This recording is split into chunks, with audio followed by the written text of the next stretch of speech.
Welcome back to Cord Cutting Today, where we break down some of the biggest stories happening in the world of cord cutting, including today, YouTube TV is adding more locals. We'll tell you where and what that means for the future. Also, internet prices are coming down on average. We'll tell you what that means, what's driving that, and some ideas for how you can cut your internet bill. And the average cable TV bill went up by about $15 last month, with some providers raising prices twice in 1 year. These stories and a whole lot more coming up in a quick second. First of all, if you want to read any of these stories we're about to talk about, you can find a link to each one in the show notes and in the first pinned comment down below. If you like what we do here, please consider hitting that subscribe button, hitting that thumbs up. We post a video almost every day about the world of cord cutting, giving you a breakdown of everything happening, tips, tricks, reviews, and a whole lot more. By hitting that subscribe button, by hitting that thumbs up, you let YouTube know you enjoy what we do here, so they recommend our videos to more people, hopefully helping us and helping you break free from the high cost of TV. All right, let's dive into it. YouTube TV has been slowly adding more independent stations. We talked about that recently. We're hearing more going live. Now, Gray Television seems to be the big partner here. Now, we're not talking about like ABC, NBC, Fox. We're talking about those smaller independent ones that are starting to pop up across the country. Do me a favor, if you've noticed new locals on YouTube TV or any service, please make sure to go over to cordcuttersnews.com, click on the contact us and send us a tab there, or send us an email there. I apologize. Now with that, what you're finding is that they're looking to expand the amount of local television stations offered. And they're slowly bringing in those independent, the Me TVs, the other stuff, not Me TV, excuse me, the independent ones like My Network TV, not Me TV, My Network TV. Hopefully this is a trend. YouTube TV is one of the fastest growing providers in the United States. It's projected in the next few years it may become the largest provider of television in the United States. We'll see how this trend continues. We'll get some good numbers in the next few quarters. But hopefully, if they turn them over. But one of the things they're still missing is many of the smaller locals. For example, I get 50 plus channels with my antenna here, but I only get about 5 or 6 local channels. I get my CB as Fox, NBC, ABC, plus the CW. And that's pretty much most of what I get with my YouTube TV subscription. Now in many areas they're getting more and more locals, and something I hope we see become more of a reality in the future as they try to expand it. Now they need to strike deals with all these owners, and that's probably part of what's happening here with Gray Television. All right, next story up. Internet prices on average have dropped to $63 a month in 2024, according to a report by CNET. $63 is the average. Doesn't mean you're paying it. Doesn't mean your bill dropped. That's just the average advertised price for internet. One of the things I've always said is you got to shop around, because they start you at price and then they slowly raise it. And before you know it, you're paying quite a bit for that internet service. Now, a big driver in dropping this price is 5G home internet. It came in at the cheapest price of averaging $50 for customers. But if you have a wireless plan with things like T-Mobile or Verizon, you can get them as cheap as $35 a month, depending on what plan and bundle you're in. Now with that, it does average 200 to 300 down on average, but with a 4K stream only needing 25 down, according to Netflix, that's enough for most people who just want to stream things and check email and do that kind of stuff. Now, of course, things like satellite fiber were the most expensive. DSL cable followed that up, and then 5G home internet. But the growth of 5G home internet is driving down the price of internet. Yes, not immediately. Yes, they aren't. Comcast is not calling you saying, hey, we're lowering our prices. You need to do your shopping. You may need to, I always say this, once a year, spend 15 minutes and quickly Google some of the prices out there. Switching plans, lowering speeds, different things can save you money. Most people don't need that gig.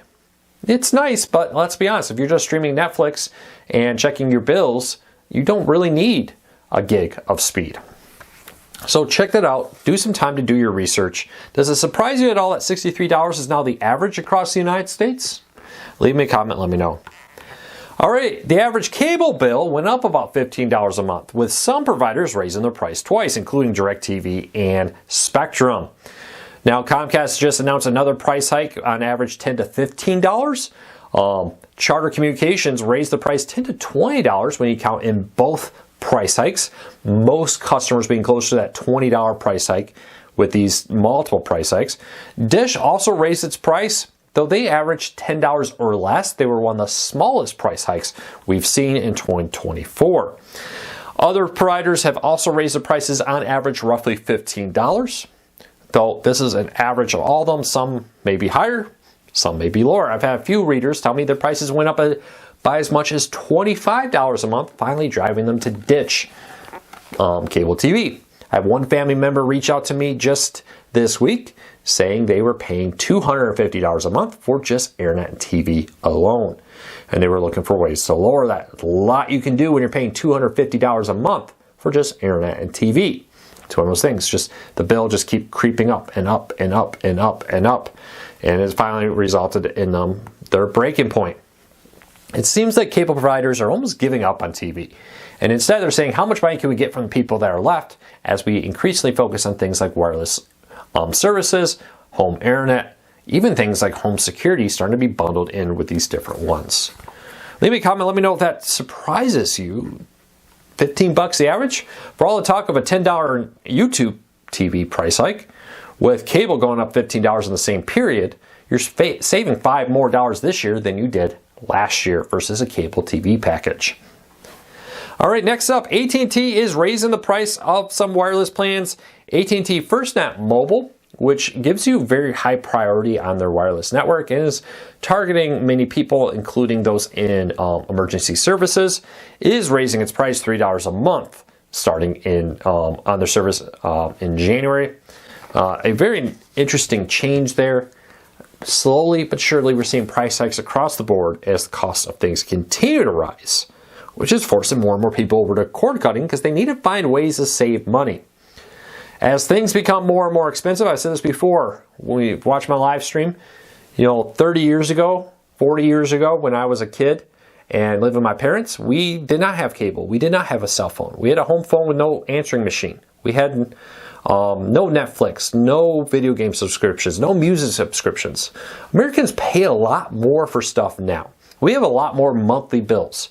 We still have our rent or home. We still have our utilities. But on top of that, now we have, multiple subscriptions, TV subscriptions, music subscriptions. The list goes on and on. Amazon subscription, Walmart Plus subscription, and other things. Well, some things have come down in prices, others have gone up. And the growth of subscriptions is slowly creeping in and driving people to cord cutting because they really look at that. I strongly encourage you to get something like Rocket Money. There's other ones that do it that scan your bank account and tell you all the subscriptions you're currently paying for. It really could be eye-opening and help you cancel some of them that maybe you're not even using. No affiliate link. No, I'm not. Don't have any deal. I'm not promoting you. Just a personal recommendation. All right. 32 years ago this week, Deep Space Nine became a reality, or last week from when this is being posted. Deep Space Nine launched 32 years ago and became a hit, changing Star Trek from more of an episodic to a serial one, and many calling it getting into much more deeper, darker storylines with it. Deep Space Nine ended up in some controversy, being accused of stealing ideas from Babylon 5, ultimately going to court over some, or being allegations of that, I don't know if it ever went to court, but facing wide allegations of that. But a landmark television series in the world of TV, Star Trek Deep Space Nine, over 30 years old? Who would have thought that? And lastly, Sling TV is adding 2 new networks, OAN, the news network, and AEW, both owned by the same company, are now being offered in the news and entertainment packages with Sling TV, causing some unhappy people with its political views. Well, that's it today. I hope you all have a fantastic day. Take care. Be safe. We'll be back again real soon. I hope you all have a great weekend. I'll be here all week. Until next time, everybody, a huge thank you for your support. 2024 was our best year ever when it looks at views and all kinds of stuff. And we're really thankful for your support. We've got big goals in 2025, including more live shows. Make sure to set that notification bell so that when we post a video and we go live, you get notified. So you don't miss some of our live shows or other things we may do here on the channel. Until next time, take care, be safe. Thank you everybody for your support. I really do appreciate it.